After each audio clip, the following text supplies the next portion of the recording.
Hey guys, it's Heather the Crochet Witch. How are you guys doing tonight? I don't know why I just suddenly started wanting to say tonight, but I guess I've gone through like 5 vlog months or something over my time on YouTube, maybe 6, and I don't think I've ever said tonight. Like, I was gonna say normally, I guess normally, like through the whole thing, and it hasn't become the norm, but I'm finding myself wanting to say it. I guess I'm in a nocturnal kind of mood. I don't know.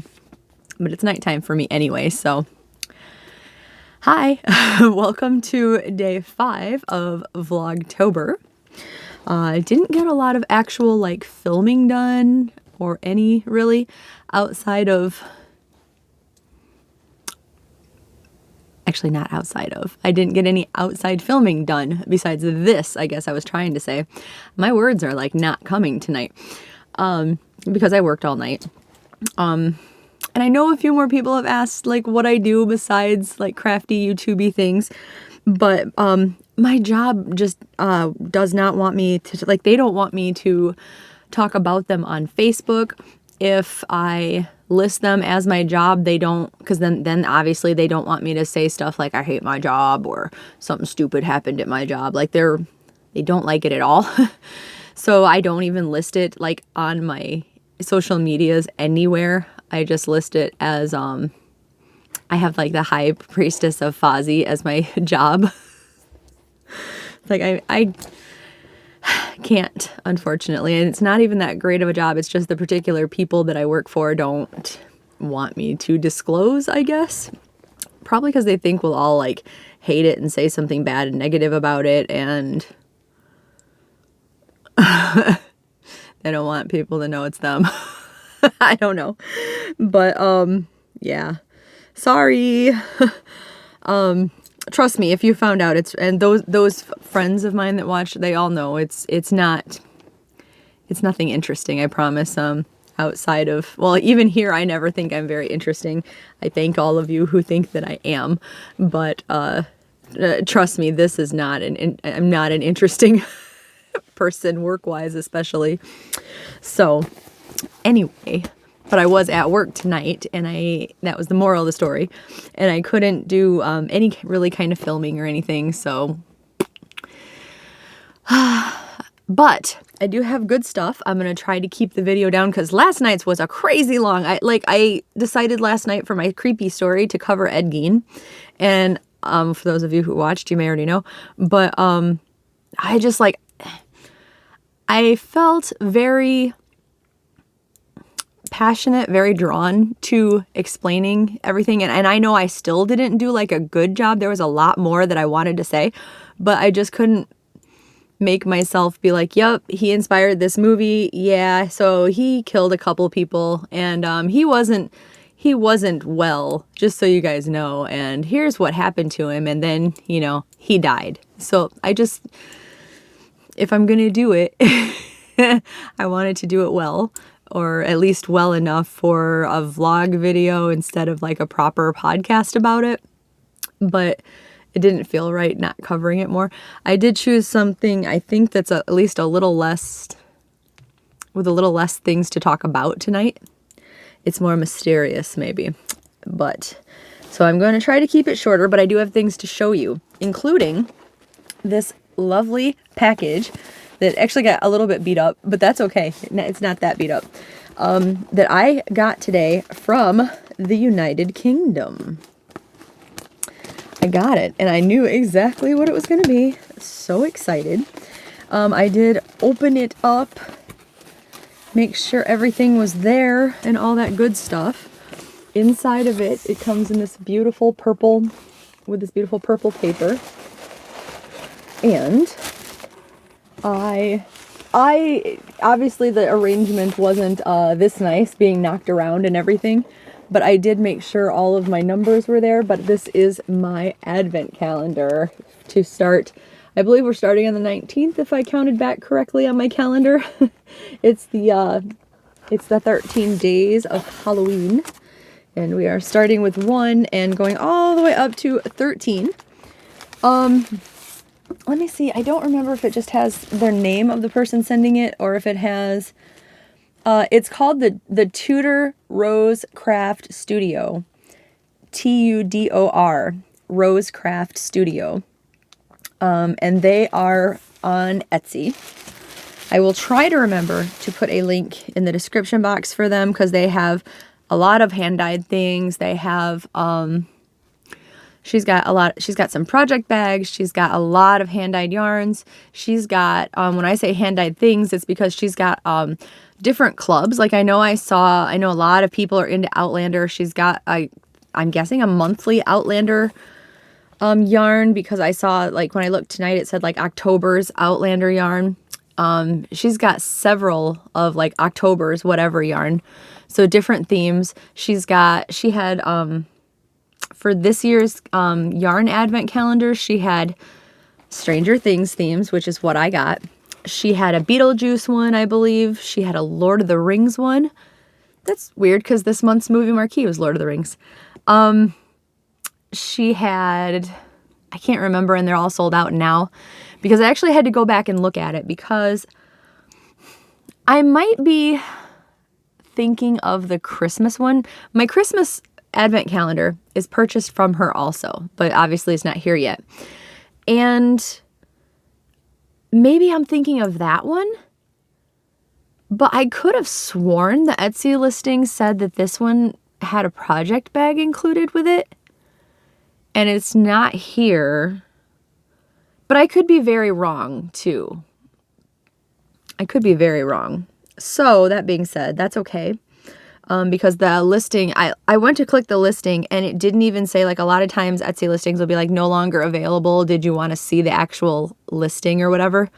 And it didn't even do that. All the link did was take me to her shop. So like Etsy like super took it down. So I can't even like go back and look at it. Now I did get, so I told you, I showed you that I had 1 through 13 here. 1, 2, 3, 4, and so on up to 13. And then these are the 2 extras that came. One is in a package like the others, and one is in a little brown bag. And I actually think that I'm going to peek at those because I can't wait. I'm not the person that is going to open the whole thing now because that's not me. Like I can definitely wait for that. The other thing I had wanted to look at was, so this is bag 13. And if you feel it, it is like definitely another mini. And I thought that it was a full-size skein. But I guess, like I said, without reading it, I guess I just don't know. And I could be very wrong. But honestly, that's really okay. Because my advent from last year's Christmas, if you remember, which was also Stranger Things, that one had a full size. That's the one that I told you I had been waiting to hear back from her, and she said she was going to dye it and I could get more of it because I had decided to border the blanket with the bigger one and to not just border it, but I mean like join it and all that. Which I have a new idea about that too, by the way. So maybe I don't have to like continue waiting on that, but I'll get to that. Before I distract myself, which I think I just did. Oh, I hate that. Oh, meaning anyway, the big yarn became, I don't want to say a problem because obviously it was awesome having it, but, it became like what should I do with this? Should I make multiple squares of this and then use something else to join? Or should I try to join it with this and then I'll probably run out and then run into the problem where she still has yet, like something came up and, you know, life happened for her, I assumably. So like she hasn't made it and I haven't been able to buy it. So like it's been kind of on hold this whole time because of that. Which I mean, that's okay. Like you can't help things that come up with life, right? So it happens, but that still means my project is sitting here. So that being said, having the big skein in a way was an issue. I liked having it, but not having it will be good too, because that means these 13 can make squares. I don't know if I'll want to make, Obviously a blanket's not going to have just 13 squares because that's I mean, it could have 12, but not 13. So maybe the 13th one could, if there's enough, it would be able to border around them. Maybe I could make the middle. I don't really know. It would depend on how far the mini would go. Because I was going to say I could maybe incorporate just a little bit of the 13th skein into each one of the squares. I'm not really sure about that yet. But that does mean I don't have the extra yardages of the bigger one to try to decide what I'm doing with it, right?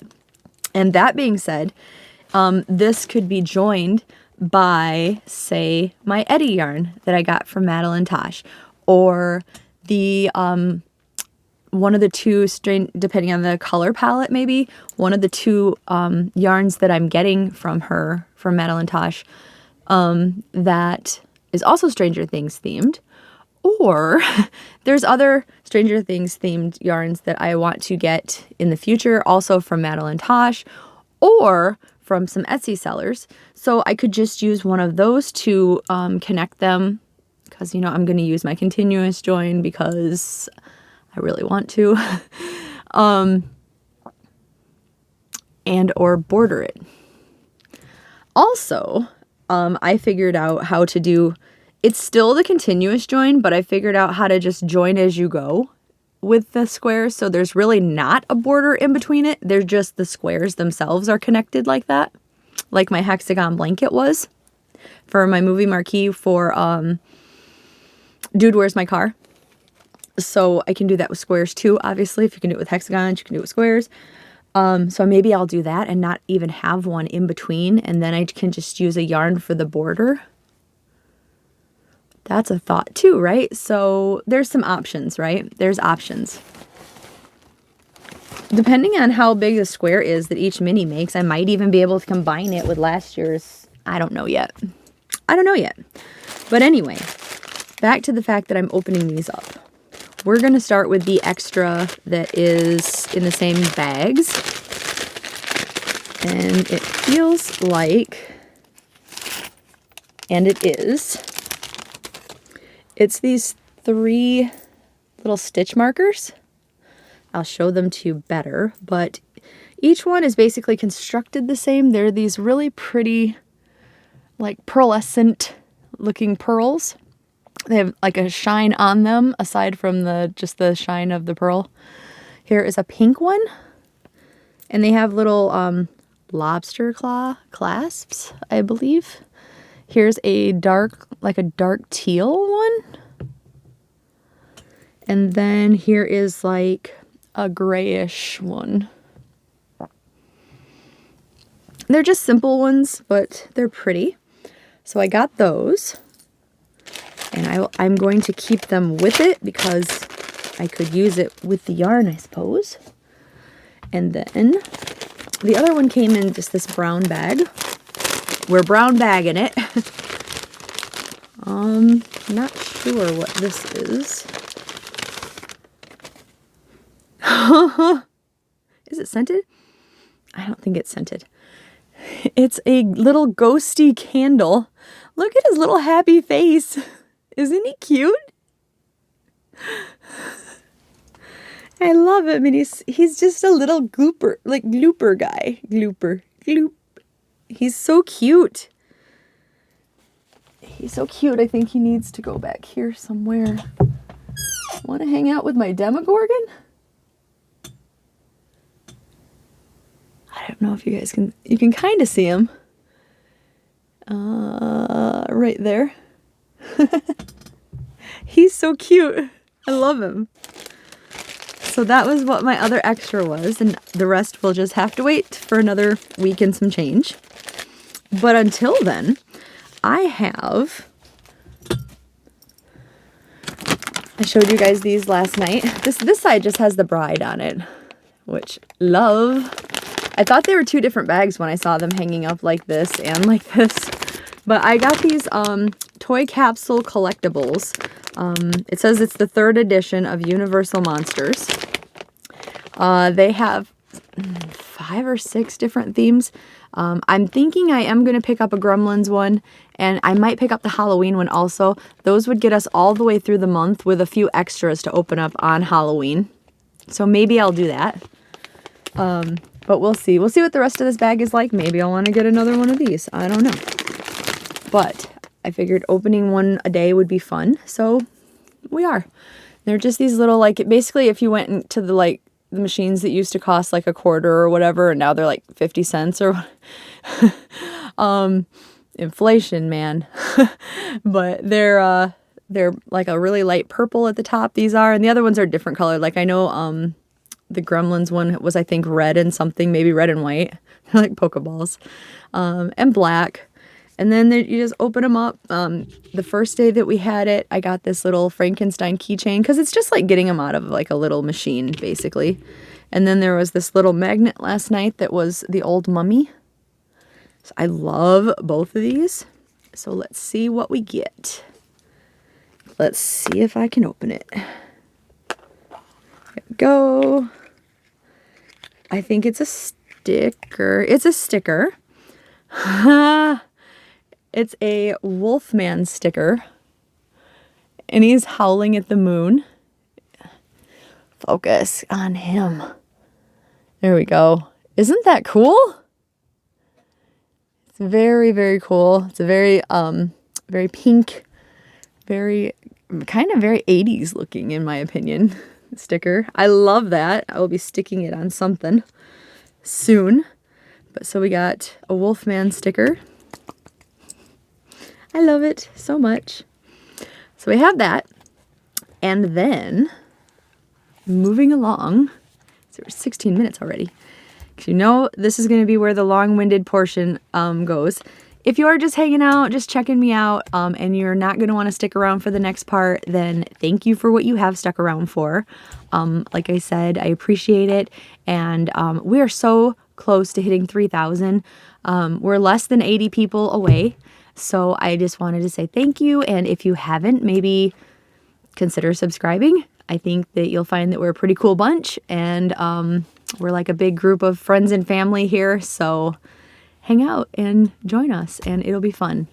I promise. But if you are sticking around, you know my obsession with Stranger Things if you've been around my channel for any amount of time.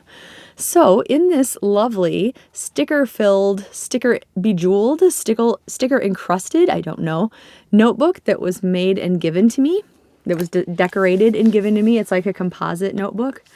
There's L on this side too. There are 31 Stranger Things theories that I have written down in here. And this is the part of the show where I pick one. I talk about it, whether I agree, disagree, what probably caused the theory or prediction. And I invite you guys to join in the comments and tell me what you think, if you agree or disagree, if you don't. Or, well, I suppose if you have no opinion, I guess would be if you don't. But, you know, why maybe you think that. I love reading them. I still, like, I think on my day off, I'm just going to go through all the ones so far and, like, heart everything and like everything and then comment back, because I've read every single one of your comments on, like, if you have left a comment, especially on the Vlogtobers, I have read it 100%. I love all of the Stranger Thing, like, theory talk that's been going on. I love it so much. And, like, so far, everyone's been, you know, nice and not just been like, that's stupid, or, you know. So, like, I love whether you agree. We don't have to agree. So whether you agree or disagree, talking about it is so much fun. And so I totally encourage it. I love it. There were, like, some different things, especially, like, with the Miss Kelly theory from yesterday that made me kind of, like, raise my eyebrow and, oh, I didn't even think of that, I like that, you know, or so yeah, keep it coming, guys. I love it. I love your brains. I love them so much. Okay, so let's try to keep it short tonight. Okay,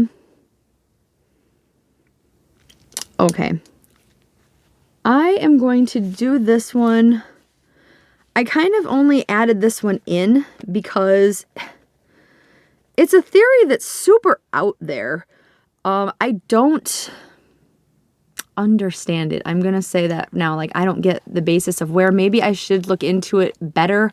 And if any of you guys have heard it or, looked into it before I have, let me know. But I don't understand exactly where it came from. I guess I'll get into what I theorize about it. But so the theory is that Karen Wheeler, Mike's mom, Karen Wheeler, is Alice Creel.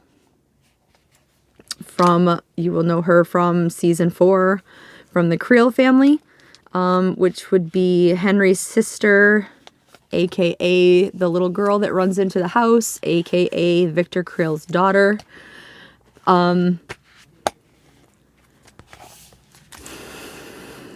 This should be pretty short because I gotta tell you guys, when I first read that, it was basically like crickets chirping to me. I did not understand the basis of it. I thought that was so far in left field. Like, where did that come from? I know that people are saying when they released the Stranger Things posters for season 4, like the ones that I have in my room, where I have right above my desk work area, I have the one of Hopper that's like it's his face, and in the background his has got the Russian camp under it because his setting was Russia. But a lot of the other ones, like they released one for Steve, they released one for I think Nancy got one, Eddie got one. But Karen Wheeler also got one. And anybody who was based in Hawkins, I believe, all had like the Creel house underneath them, the way that the Russian camp was underneath Hopper. And I get that people were going, okay, so Hopper makes sense, Eddie makes sense, Steve makes sense, Nancy even makes sense because she was in it so much this season especially. Why would Karen Wheeler get one? It's not that she's an unlikable character. I like Karen Wheeler just fine. But why? That's the question.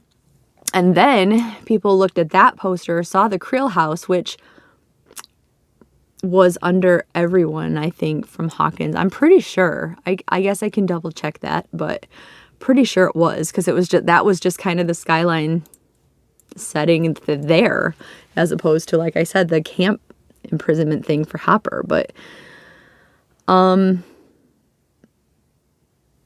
they ran with that, and they were like, oh, the Creel house was on Karen's poster. She's connected to the Creels in some way. I guess age-wise, somebody mathed it out, and they said that the age that she is now, that she should be, like roughly her character is now, would match up with the age that, or at least roughly match up with the age that the sister was when she was killed.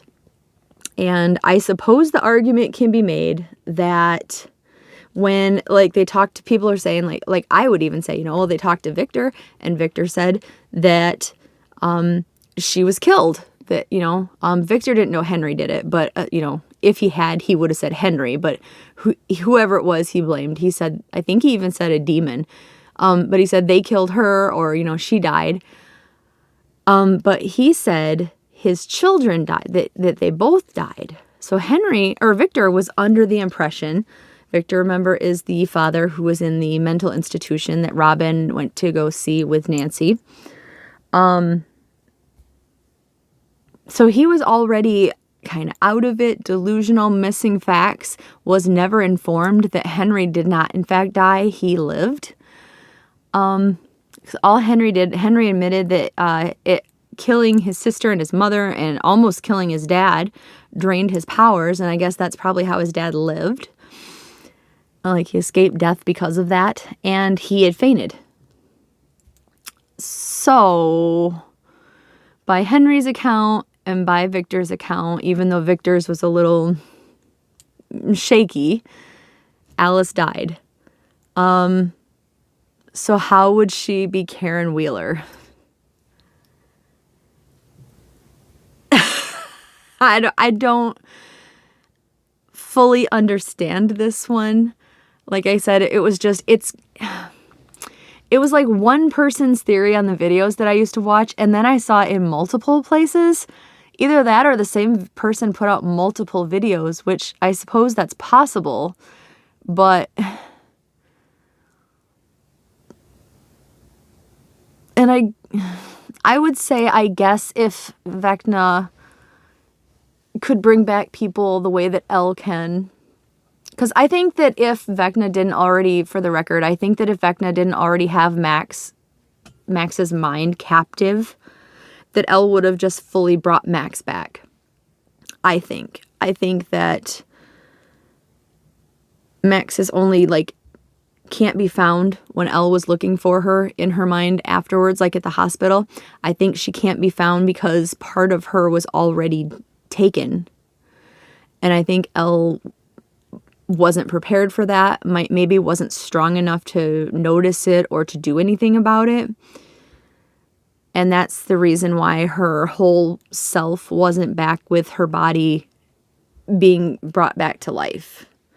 So if Henry has those powers, he probably has used them before, so he probably can control them better than Elle. So, like, if, I'm just going out on a limb, don't think that I agree with this, but if Karen Wheeler was Alice, I suppose the way he could have gotten her back, even if he did kill her, would be to re-gift her life. But I feel like she was a little girl at the time. Surely the little girl, and Henry got taken immediately to Brenner. So the dad, with Victor being locked away, like accused of murder and locked away, and with the wife being dead, where would little Alice have gone to even grow up to assume the name Karen Wheeler? I'm going to assume that Vecna could not, like, reanimate his dead sister decades later and have her grown up like she would have been. So, I don't know, you guys. Unless I'm missing something, I think it's a stretch. I don't think it's true. Let me make sure I didn't make this a totally different... I tried to kind of avoid most of the Karen Wheeler talk at all, so I think that was the only real Karen Wheeler theory in here, so I'm just going to go ahead and mix it in here. But the other theory is not so much that she's Alice, but that Karen Wheeler is in league with Vecna. Which I guess if she were Alice, that would make more sense, because maybe there's some sort of he's still my family in there kind of bond happening.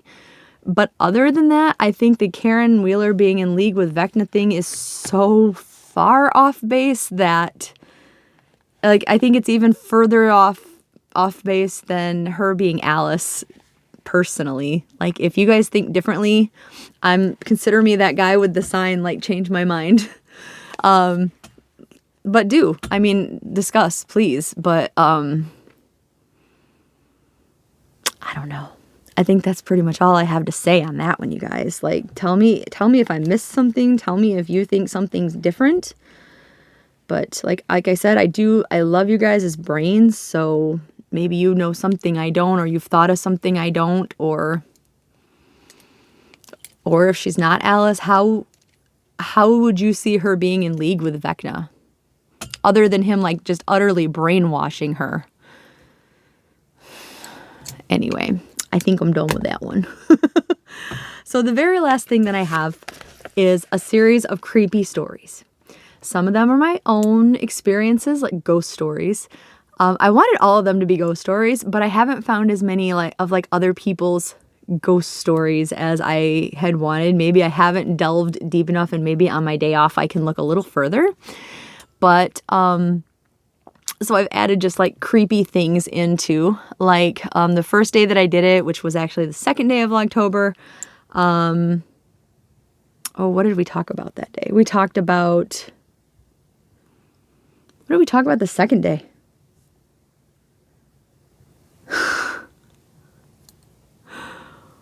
I don't remember. Oh my gosh, that's awful. I know the third day was my creepy experience, and then the fourth day, which was yesterday, was Ed Gein. Oh my gosh, I can't remember what the first one even was. That's awful.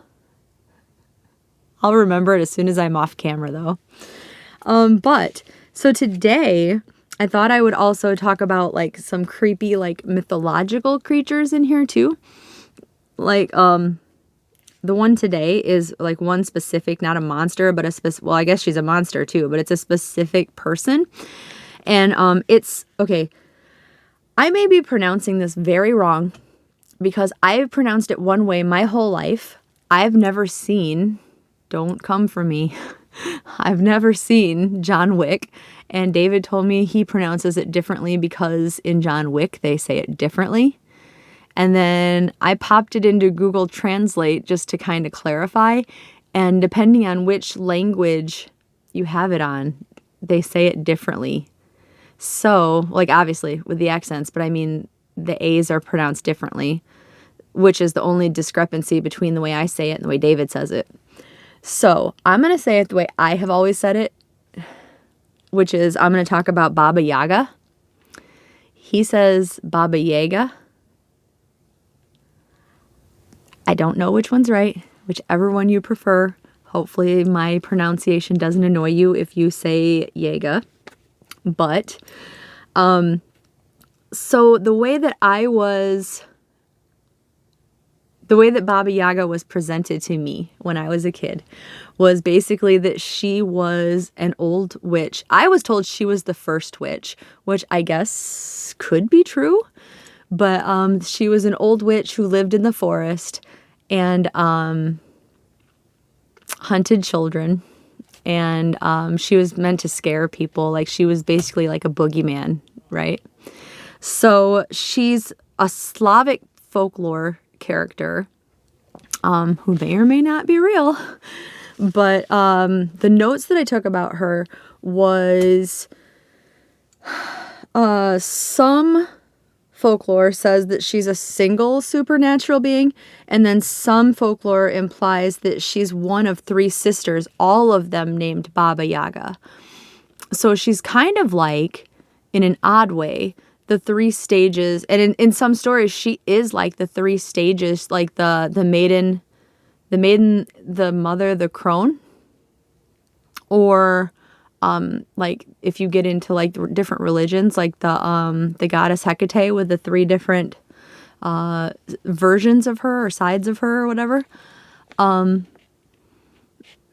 it just sort of, I don't know, you can kind of see, I guess, as you like read more about her, about that, if you read the tales, you can see where they kind of meld together. Oh my God, David just scared me. Is that David?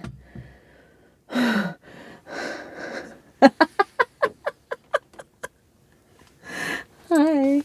Good night. Good night. Love you. Love you too. Mwah. Sleep well.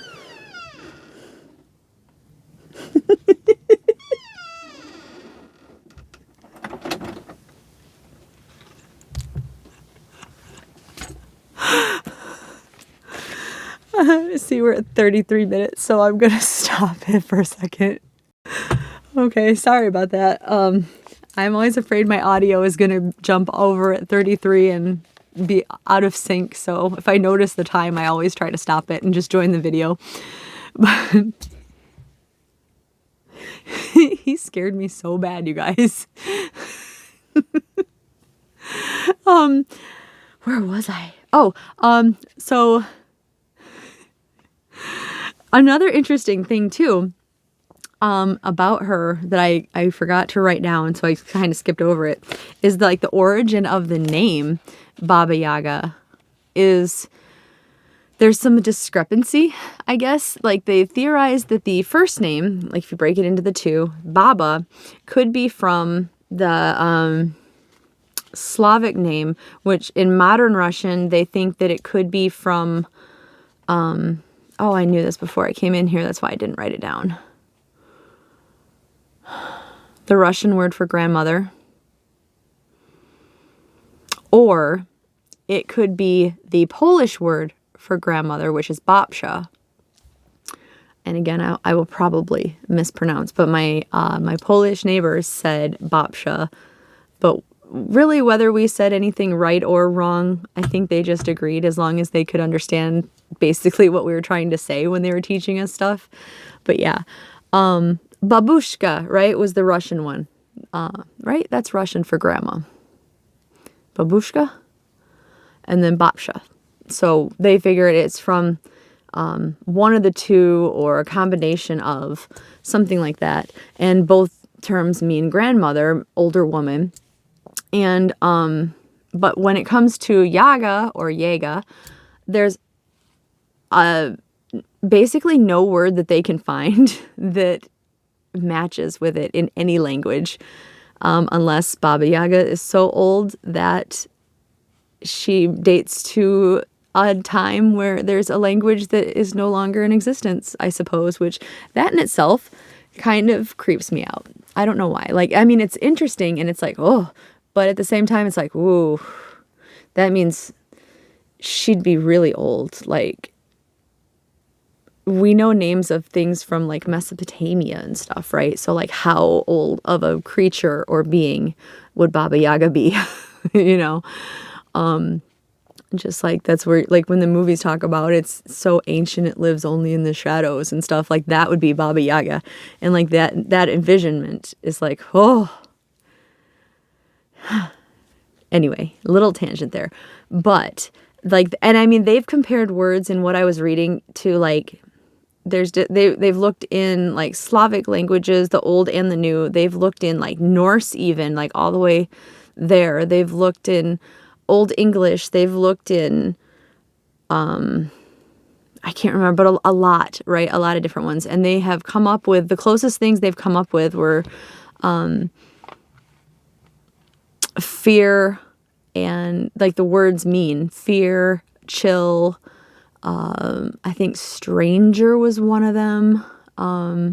Basically all like scary things was what it translated into, like rough translation. All of them. Illness, I think, was one. One who belittles people constantly was one. Serpent, I think, was one. Darkness, terror, illness, if I didn't say that already, I feel like I did. But just bad things, like basically. It's like the grandmother of bad things is what it would very loosely translate to. So that's kind of terrifying. The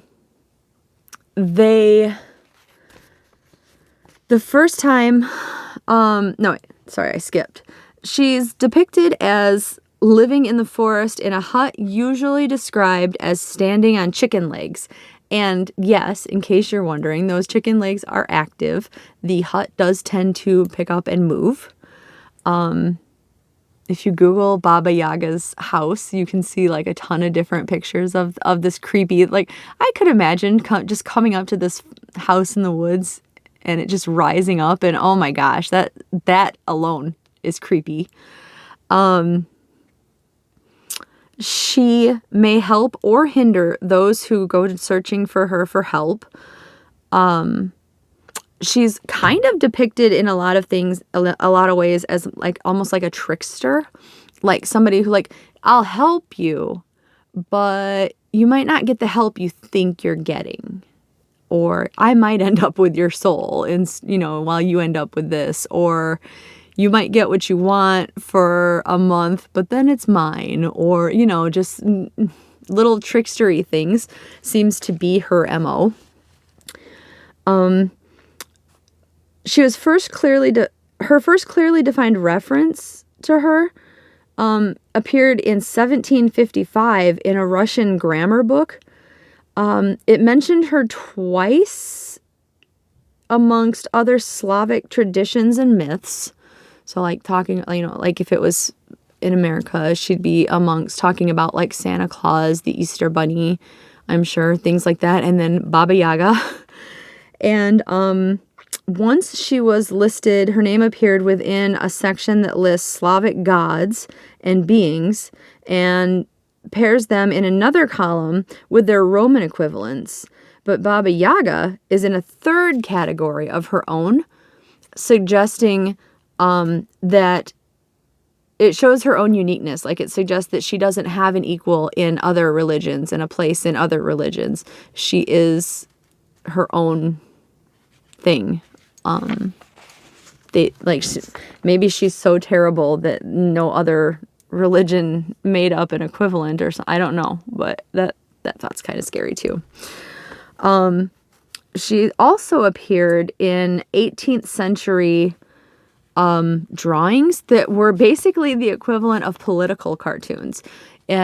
Some famous ones depicted her dressed as in like a Finnish dress and fighting against, I can't remember if it was an alligator or just a serpent, something reptilianish, and that was representative of Peter the Great, whose wife Catherine was, I guess, called the Finnish woman. And Catherine did oppose Peter the Great and things, So it was a very early political cartoon, basically, like we have those now. And Baba Yaga was starring in that. So she made her way through history in different areas.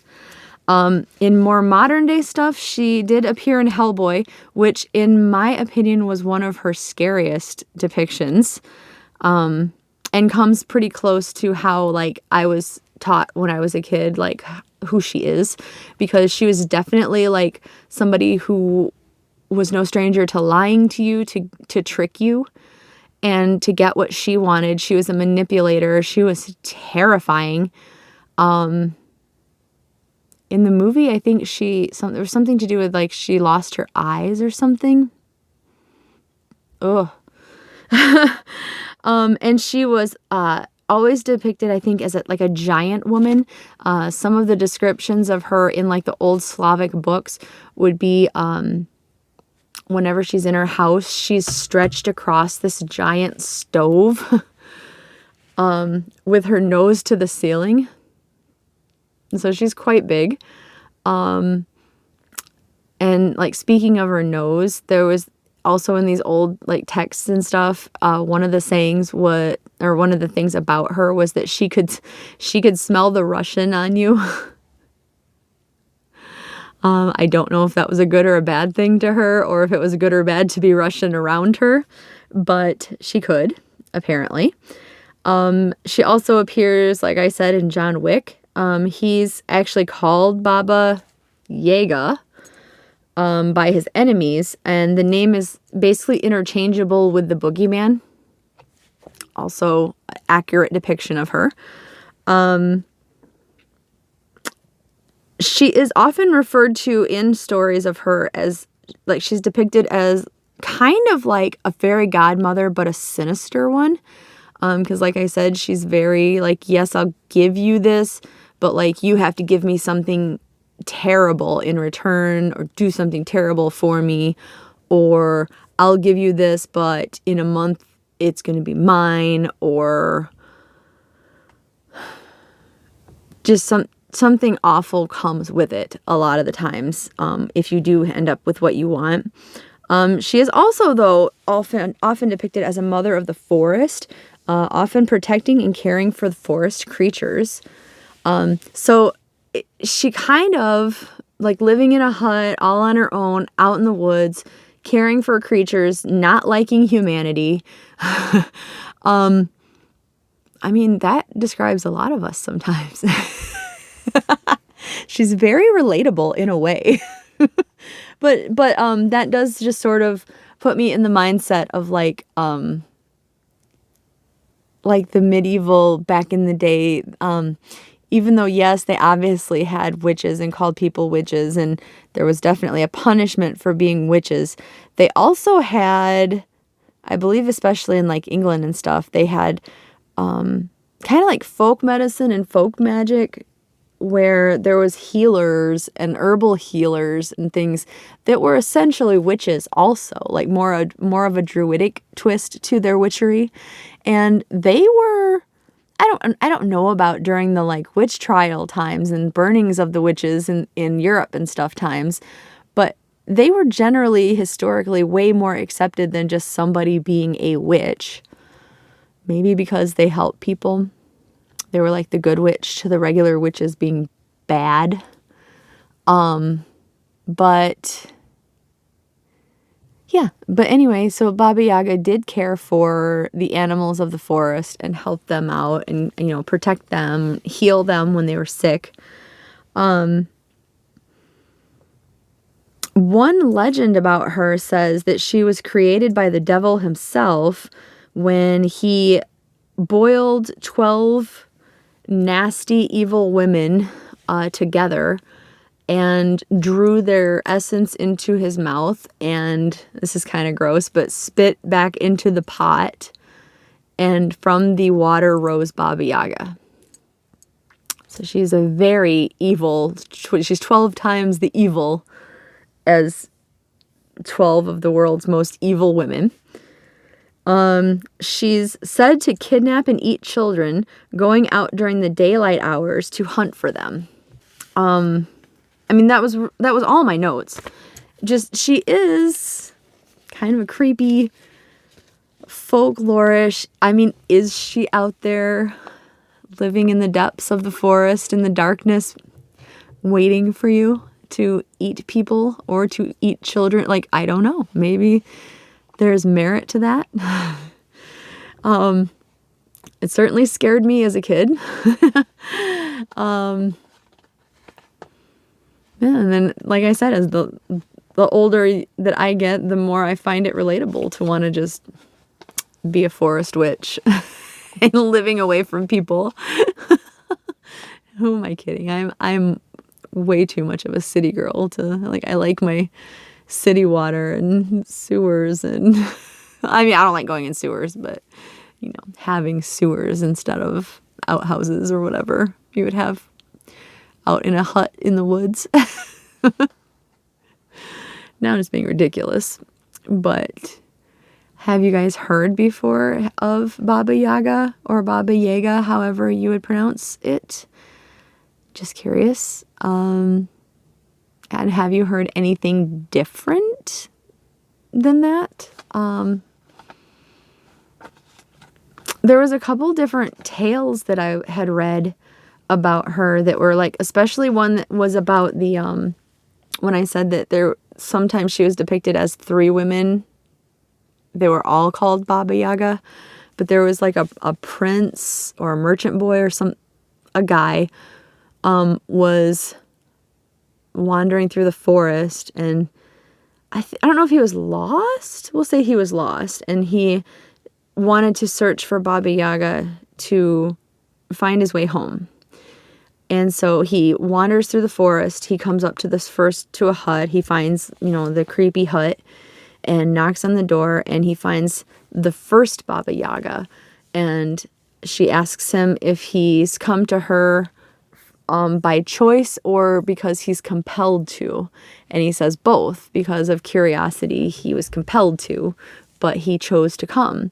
So with that answer, she asked if he had anything he wanted to ask her. And so he asked his question, and she said she couldn't help him, but she gave him directions to the next Baba Yaga.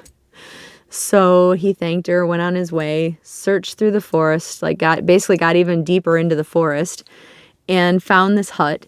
And he had the same encounter with her. Like, he asked if she was Baba Yaga. She asked him if he was compelled to come or came on his own, and he answered the same way, and asked his question of her. And then she couldn't help him, so she gave him directions to the third Baba Yaga. And that came with a warning. She said, if she gets angry and wants to eat you, ask her for 3 horns.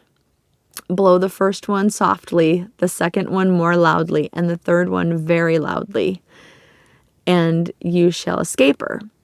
So he went through the woods even deeper, and he went and found the third Baba Yaga, who was the youngest and like prettiest and everything. And he asked her, like the same exchange happened. And she asked him, are you compelled to be here or coming on your own free will? And he said both. And then she, instead of accepting that answer, got really angry with him and started like gnashing her teeth. And he paused that and by begging her for 3 horns. So she gave it to him. And he did as was told. He blew the first one softly, the next one louder, and the third one even louder. And by the time he blew the 3rd horn, all of this wildlife came rushing into, like causing basically chaos, rushing into her cottage, her cabin, whatever, her hut. And one of them was, it said a firebird. And the firebird told him to cling to its back and he would take him to safety. And so he did, leaving Baba Yaga behind in her own chaos.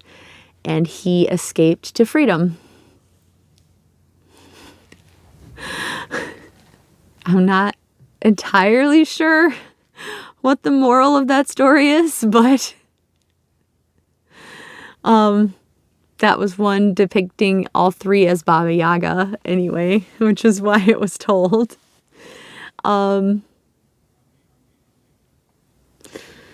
There was another one where she was singularly in it, and there was like a girl. It was basically a Cinderella story, and except she was sent out into the woods every day by her stepmother, because the stepmother knew that Baba Yaga lived out in the woods, and she had hoped that this girl would basically meet her end by running into her. And when that never happened, because she had some magical doll that led her away from trouble, i.e. Baba Yaga, so she always avoided her.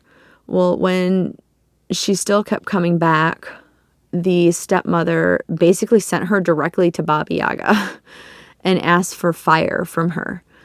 And she went, and one way or another, Baba Yaga gave it to her. She gave her like a skull that inside of it held flame. And so the girl brought it back. And when she unveiled it to show her stepmother, the flame leapt forward and consumed her stepmother. And the girl was set free. And so Baba Yaga that was like the instance of her being like the fairy godmother, but a sinister one. It's kind of like a Grimm's fairy tale, I guess. I don't know. But anyway, so have you guys heard of her before? Have you heard of her in that way before? Just curious. All right. I think that is well enough, and before we do hit the hour mark, I'm gonna go. We may already have with any extra footage that I have in here, so no hour and a half tonight though. All right, I will talk to you guys soon. Thank you for putting up with me and my rants and my craziness and where my brain takes us, like whatever rabbit hole I go down. All right, I will talk to you guys tomorrow. I have an ancient whip that I did finish, so I'll be able to show you. I'll probably do that video tomorrow or Thursday, actually, it's looking like now, because this one got done so late. But all right, I will talk to you later for real this time. I love you. Bye, guys.